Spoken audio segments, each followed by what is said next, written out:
खबर शामिल करेंगे जेहलम से, जहां पर पाकिस्तान टबाको कंपनी में फलदार और फूलदार पौधों की जदीद तरीन नर्सरी का इफ्तिताह कर दिया गया।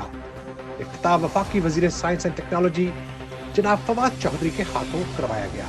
मज़ीद तफसीलात जानते हैं हमारे नुमाइंदे आसिफ महमूद लोधी से। जी बिल्कुल, जेहलम में वाक़या पाकिस्तान टोबैको कंपनी में एक जदीद तरीन नर्सरी कायम की गई है, जिसका इफ्तिताह वफाकी वज़ीर साइंस और टेक्नोलॉजी जनाब फवाद चौधरी के हाथों कराया गया। तकरीब में मीडिया नुमाइंदगान को खुसूसी तौर पर शिरकत की दावत दी गई थी। नर्सरी में फलदार और फूलदार पौधे फ्री ऑफ कास्ट दस्तयाब होंगे। इफ्तिताह से पहले पाकिस्तान टोबैको कंपनी के मीडिया कोऑर्डिनेटर जनाब मदीप पाशा ने नर्सरी के मुतालिक मीडिया को ब्रीफिंग दी।